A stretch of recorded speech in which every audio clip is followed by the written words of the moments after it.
85, 6-1. Foi 6-1. E Qual era o seu time de coração? Flamengo. Ah, sempre foi. Sou Flamengo e tem uma nega chamada Tereza.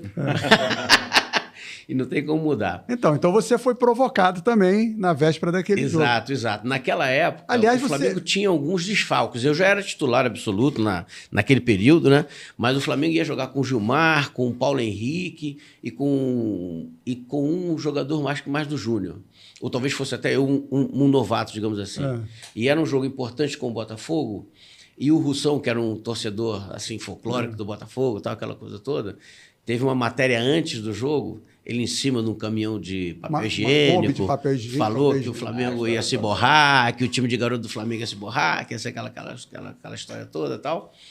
E, obviamente, a pré-eleição foi um pouco baseada em cima dessa declaração dele, para motivar a gente, né? Vamos Zagallo, né? O Zagallo falando, né? Vamos mostrar nossa qualidade, tal, aquela toda, é a oportunidade de vocês se firmarem, mostrarem futebol, aquela coisa toda e tal. Bom, começa o jogo 5, 7, 8, 10 minutos. Antes do décimo minuto, a gente leva um gol.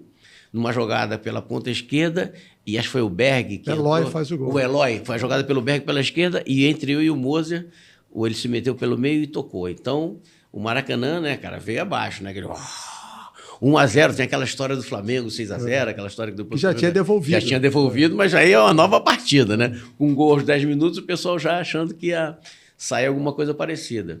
E logo em seguida, né, aos 15 ou 20, antes dos 20 minutos, eu consegui fazer o primeiro gol numa jogada de velocidade, que eu toquei para o Adílio e fiz uma infiltração, ele jogou para cima de mim, e os zagueiros ficaram...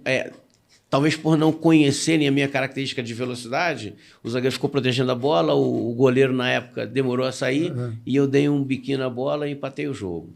Depois, acho que foi o Paulo Henrique, o Éder, era um ponta-direita, que o Gilmar ia chutar e meio que refugou, e ele acabou fazendo o segundo gol, enfim. E, no final das contas, eu acabei fazendo 2 gols, né?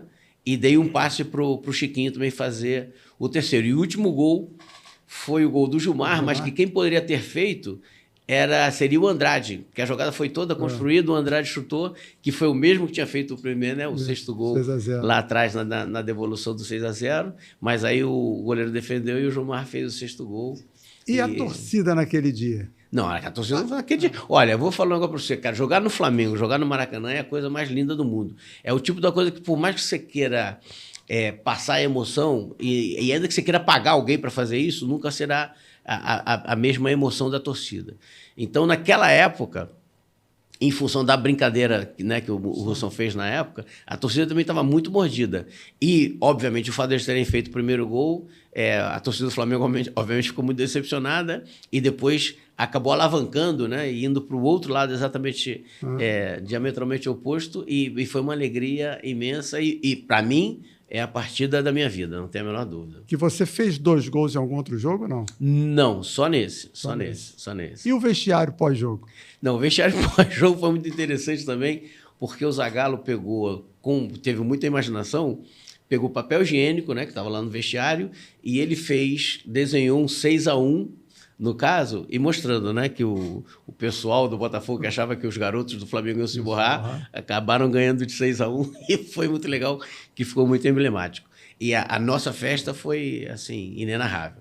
Porque realmente, no primeiro momento, quando a gente leva o gol, é natural que você, né, num clássico importante, você dê uma recaída. Mas ali a gente tinha muita qualidade, os jogadores também com muita vontade de mostrar o seu valor, e a gente foi capaz ali de remontar o placar.